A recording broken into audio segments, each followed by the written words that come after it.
cordial saludo a todos nuestros suscriptores. El día de hoy abordaremos tres temas dentro de la patología. Como primer punto hablaremos acerca de las acumulaciones intracelulares, que son una manifestación de alguna alteración metabólica en el organismo que se evidencia con este tipo de acumulación dentro de la célula, ya sea a nivel del citoplasma, orgánulos como los lisosomas o hacia nivel del núcleo, siendo las sustancias producidas por la propia célula afectada o a su vez producida en otra localización. Ejemplo de estas sustancias tenemos los lípidos, las proteínas, el cambio hialino que sucede en la célula, o a su vez sustancias como el glucógeno o los pigmentos. ¿Cuáles son las formas de acumulación? Tenemos primero la eliminación inadecuada de una sustancia debido a defectos en el empaquetamiento, como se observa en la gráfica número 1. Y ejemplo de esto es la esteatosis o el cambio graso que sucede en una célula hepática. Otra forma de acumulación es la acumulación de alguna sustancia endógena debido a defectos genéticos o a su vez alteración en el plegamiento, en el empaquetamiento, en el transporte o la secreción de alguna sustancia, como se observa en la gráfica número 2. Ejemplo de esto podemos mencionar la deficiencia de alfa-1 antitripsina. Otra forma de acumulación es la eliminación inadecuada de un metabolito debido a la carencia enzimática, como se menciona en los ejemplos de texaurismosis o alteraciones o enfermedades en el almacenamiento, como se observa en la gráfica número 3. Y la última forma de acumulación es la acumulación de sustancia exógena debido a una alteración en la maquinaria enzimática o en la habilidad de transportar las sustancias, como se observa en la gráfica número 4. Y el ejemplo de esto podemos mencionar la acumulación de sustancias como el silicio o el carbono. Cabe recalcar que este tipo de acumulaciones en algunas instancias pueden verse controladas y es decir también de manera reversible, pero en otras como la texaurismosis pueden ser de manera progresiva causando daño celular, a su vez la muerte de la célula y también del propio individuo. Ahora hablaremos acerca de las acumulaciones de los lípidos y sus principales formas, como es el triglicérido, el colesterol, ésteres de colesterol y fosfolípidos. De igual manera se ha visto implicado la formación de complejos como son lípidos e hidratos de carbono en las tesaurismosis lisosómicas. Ahora, como término principal es el cambio graso y la esteatosis, que se debe a la acumulación de triglicéridos en las células parenquimatosas, siendo el órgano más afectado el hígado, ya que es el principal encargado en el metabolismo de la grasa. ¿Cuáles son las causas? Puede deberse debido a toxinas, a la destrucción proteica, a la diabetes mellitus o a la obesidad. Algo muy importante que no deben olvidar es que se ha atribuido que en países desarrollados este cambio graso, la esteatosis, que ya se conoce como hígado graso, se debe al consumo excesivo de alcohol, mientras que el hígado graso no alcohólico se atribuye a enfermedades como la diabetes mellitus o la obesidad. Y aquí tenemos cortes histológicos como ejemplo, en la cual nos demuestra un hígado normal y un hígado graso, donde se evidencia la formación de vacuolas intracelulares de triglicéridos o de lípidos.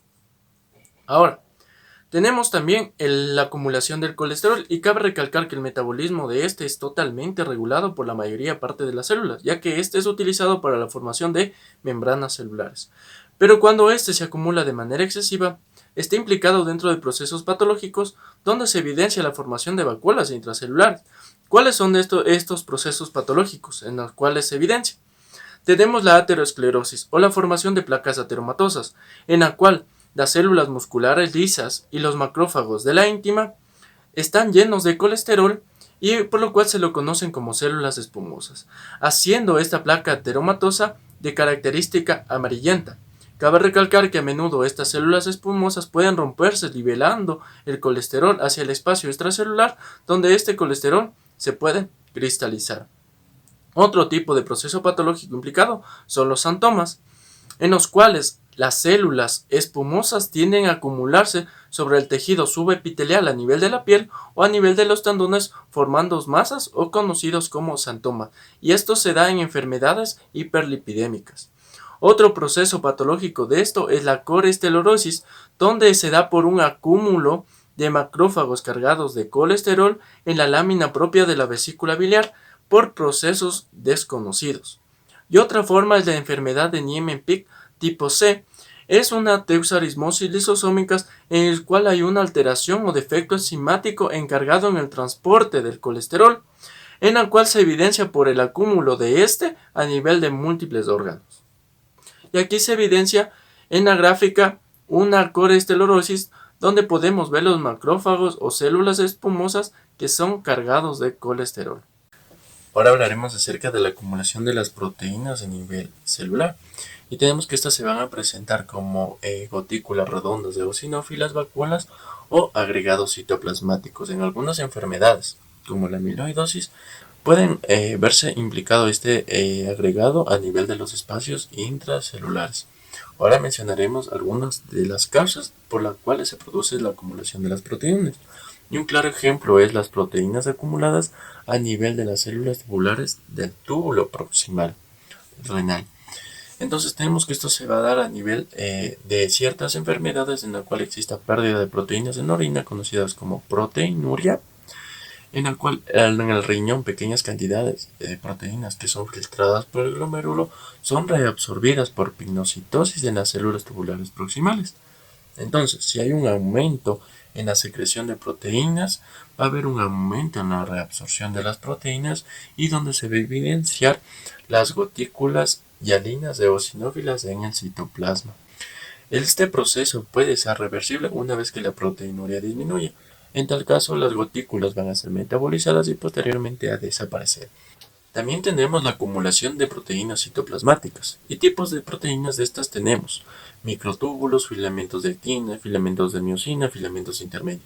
Dentro de estos últimos tenemos 5 clases. Tenemos los filamentos de queratina, neurofilamentos, filamentos de desmina, filamentos de pimentina, filamentos gliales, característicos de cada uno de estos en un tipo de tejido específico.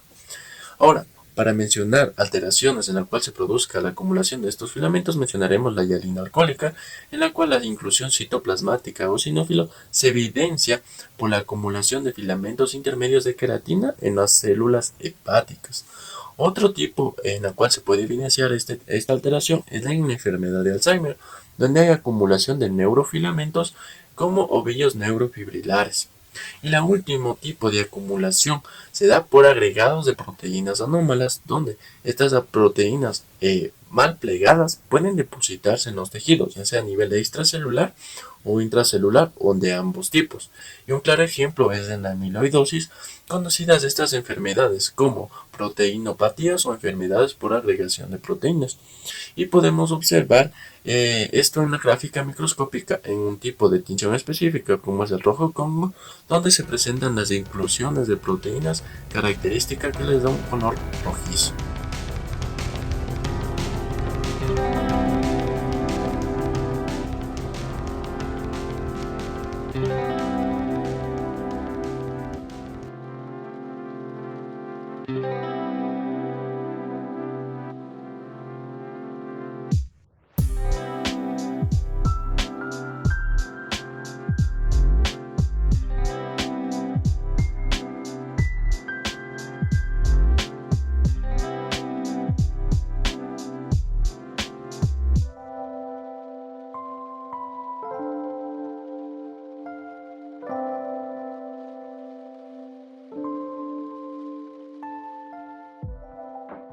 Ahora mencionaremos acerca del cambio hialino, y este término hace referencia a una alteración intracelular o extracelular que da un aspecto homogéneo rosado en cortes histológicos tenidos con hematoxilina y eosina.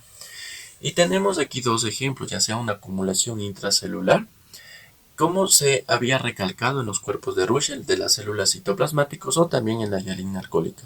En cambio, en lo que respecta ya a la hialina extracelular, ejemplos de aquí podemos citar el tejido fibroso colágeno de cicatrices antiguas o en enfermedades como es la hipertensión o la diabetes mellitus de larga duración, las paredes arteriolales renales se pueden hialinizar como se observa en la gráfica microscópica, y esto es consecuencia que las proteínas plasmáticas se extravasan y se depositan en lo que es en la membrana basal.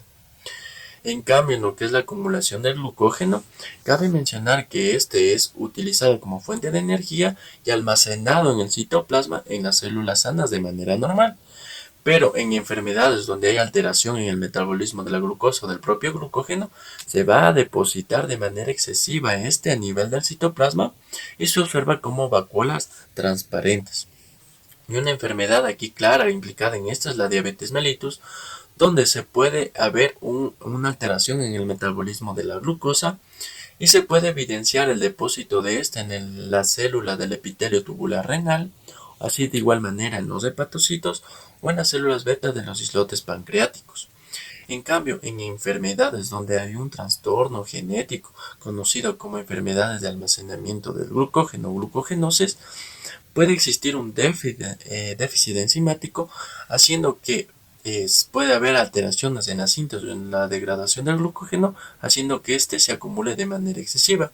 Y un ejemplo aquí puede ser la enfermedad de Pompe, como se observa en la gráfica microscópica, donde las fibras miocárdicas presentan una acumulación de glucógeno evidenciado por estas vacuolas. Otro tipo de acumulación son los pigmentos, siendo sustancias coloreadas que se sintetizan de manera normal, mientras que en otras pueden ser anómalas y que se acumularían en situaciones especiales.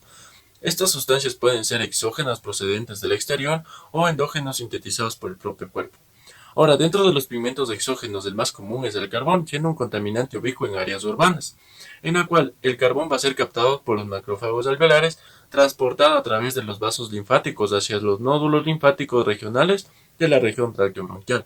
Entonces tenemos que la acumulación de este pigmento en los tejidos pulmonares va a conocerse con el término de antracosis. Y también tenemos una enfermedad específica en los trabajadores de minas de carbón, ya que el agregado del polvo de este mineral puede inducir a una reacción fibroblástica e inclusive enfisema, dando una enfermedad grave conocida como neumoconiosis de mineros del carbón. Otra forma de pigmentación exógena vendría a ser el tatuaje, ya que al inocular este pigmento a nivel de la piel, los macrófagos dérmicos van a fagocitar este pigmento y van a residir durante toda la vida de la persona tatuada. Ahora observamos en la diapositiva tres gráficas. Desde la parte izquierda tenemos una imagen macroscópica, cómo se evidencia la antracosis en el tejido pulmonar. Y en las otras dos imágenes microscópicas tenemos de igual manera la antracosis, pero en la imagen del medio se puede evidenciar el deterioro del parénquima pulmonar debido a este mineral. Ahora hablaremos acerca de los pigmentos endógenos. Es la hemosiderina, que deriva de la hemoglobina y cuyo color característico es el amarillo dorado a pardo, y es una de las principales formas de almacenamiento del hierro. Ahora explicaré cómo se forma este. Tenemos que el hierro es transportado por la proteína transferrina y una vez que este hierro llega a la célula se une a la proteína apoferritina. Finalmente forman las inclusiones de ferritina. Cuando hay cantidades elevadas de hierro, ya sea a nivel local o sistémico, la ferritina va a formar gránulos de hemosiderina. Y estas cantidades de hemosiderina se pueden observar en los fagocitos mononucleares de la médula ósea, del vaso, del hígado, donde son sitios activamente implicados en la degradación de los eritrocitos. Entonces tenemos que un exceso local o sistémico del hierro hace que la hemosiderina se acumule en las células. Y un exceso local podríamos mencionar como ejemplo cuando hay una hemorragia en los tejidos. Entonces, tenemos que una sobrecarga sistémica de hierro, la hemosiderina puede depositarse ya sea en varios órganos y tejidos. Y en conclusión, conocido con el nombre de enfermedades de hemosiderosis. Ahora, ¿cuáles son las tres causas en las cuales se puede incrementar el nivel del hierro a nivel sistémico? La primera es la absorción del hierro en la dieta excesiva, ya debida por alteraciones congénitas en el metabolismo conocido como hemocromatosis. Otra causa es anemias hemolíticas, donde se liberan grandes cantidades anómalas de hierro a nivel sanguíneo. Y la última causa es cuando hay transfusiones continuas, porque cabe recalcar que los eritrocitos transfundidos son una fuente exógena de hierro. Ahora, como ejemplo, en la gráfica como observamos aquí, tenemos un pulmón donde hay una congestión pasiva de sangre y el depósito de hierro en hemosiderina. Como habíamos mencionado, el color característico va a ser amarillo, pardo, dorado. Como segundo punto tenemos la calcificación patológica, y esta consiste en un depósito anómalo en los tejidos de sales de calcio con cantidades menores de sales de hierro, magnesio y otros minerales. Tenemos dos formas de calcificación patológica. Cuando hay un depósito local en un tejido que está muriendo, se denomina calcificación distrófica. Mientras si el depósito se da en varios tejidos normales, se conoce como calcificación metastásica, y esta va a ser consecuencia de una hipercalcemia secundaria a algún trastorno del metabolismo del calcio. Dentro de la calcificación distrófica, esta se va a encontrar en diferentes áreas de necrosis, ya sea de tipo coagulativo, gaseoso, licuefactivo o focos de necrosis de enzimática de grasas. Cabe mencionar que este tipo de calcificación puede estar presente en los ateromas de aterosclerosis avanzada, frecuentemente en válvulas cardíacas dañadas o de ancianos cuyo funcionamiento se va deteriorando. Y algo muy importante es que independientemente de la localización de a la observación macroscópica, los depósitos de calcio van a presentarse como gránulos o agregados blanquecinos finos. Como ejemplo podemos citar que un ganglio linfático tuberculoso puede convertirse virtualmente en un cálculo. Y algo muy importante que no se debe olvidar es que en este tipo de calcificación el calcio sérico va a ser normal. Como ejemplo podemos mencionar aquí la calcificación distrófica de la válvula aórtica lesionada o a su vez la calcificación del miocardio producto de una necrosis coagulativa antigua. Ahora, dentro de la calcificación metastásica, esta puede afectar a diferentes tejidos normales siempre y cuando hay hipercalcemia. ¿Cuáles son las 4 causas principales de hipercalcemia? La primera es el aumento de la secreción de hormona paratiroidea con la consiguiente resorción ósea. Esto va a suceder regularmente con el hiperparatiroidismo inducido por tumores paratiroideos o la secreción ectópica de proteínas relacionadas con la paratormona. Esto siendo producto de tumores malignos. La segunda causa es la reabsorción de tejido óseo, y esto se da como consecuencia de tumores primarios en la médula ósea. La tercera causa es el trastornos relacionados con la vitamina D, como puede ser la intoxicación por esta vitamina o la sarcoidosis, en la cual los macrófagos activan el precursor de la vitamina D, o a su vez cuando hay una hipercalcemia idiopática de la lactancia, conocido como síndrome de Williams, en la cual hay una sensibilidad anómala hacia la vitamina D.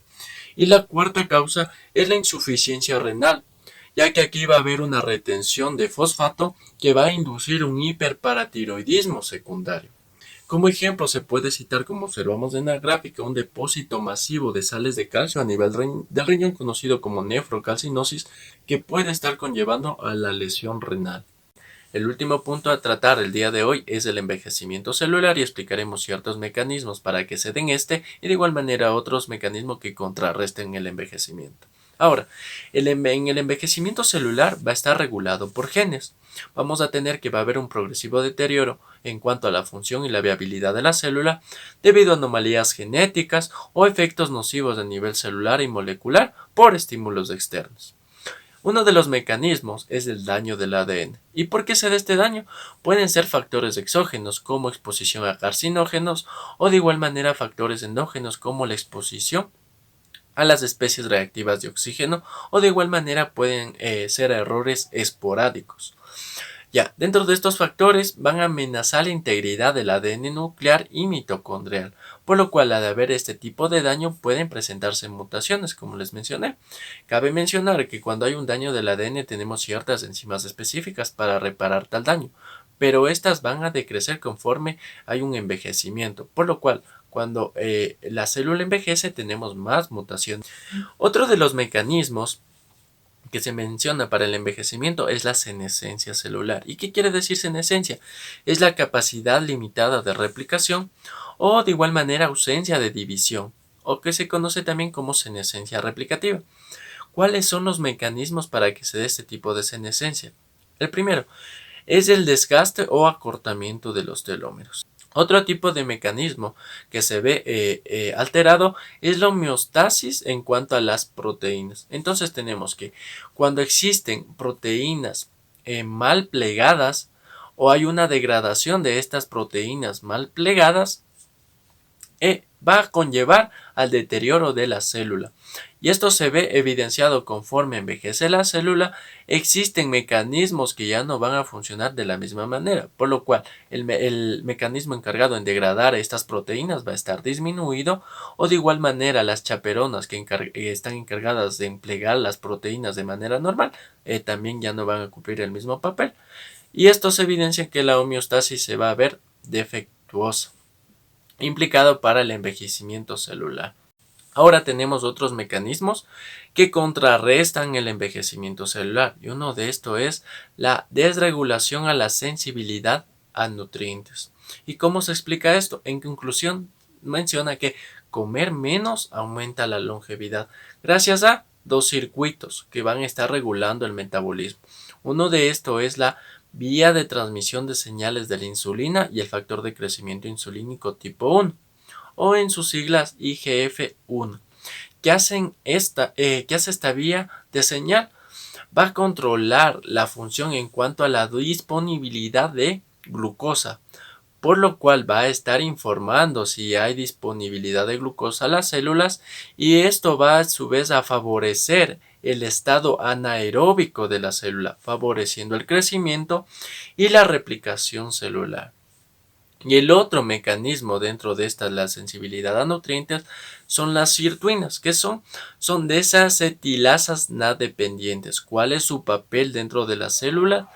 Va a hacer que la célula se adapte a diversas agresiones ambientales, como por ejemplo la carencia de nutrientes, que hace a su vez la activación de genes que aumenten la longevidad. Algo que me faltaba recalcar es el gráfico en cuanto a la senescencia celular. Tenemos que en el eje de las X nos demuestra las divisiones de las células, mientras en el eje de las Y nos demuestra la longitud de los telómeros. ¿Cómo se explica este gráfico? Tenemos que en las células germinales tenemos una buena cantidad de telómeros gracias a las enzimas telomerasas que ayudan a replicar esta secuencia de ADN, mientras que en la célula madre va a decrecer la cantidad de telomerasa, por lo cual los telómeros se van a verse afectados. Pero las más afectadas son las células somáticas, ya que tienen ausencia de la telomerasa y conforme ellas realizan una división, sufren acortamiento de los telómeros, lo que explica que llegan un tiempo a la detección del crecimiento de la célula. Y dentro de este proceso normal entra un proceso anormal, en cual las células cancerosas van a existir en alguna de estas una activación de las enzimas de las telomerasas, por lo cual van a haber más secuencias repetidas en cuanto a los telómeros y entra en un estado de inmortalidad la célula tumoral o cancerosa. Esto ha sido todo por hoy, espero que haya sido de su agrado la clase y nos volveremos a ver en otra próxima ocasión.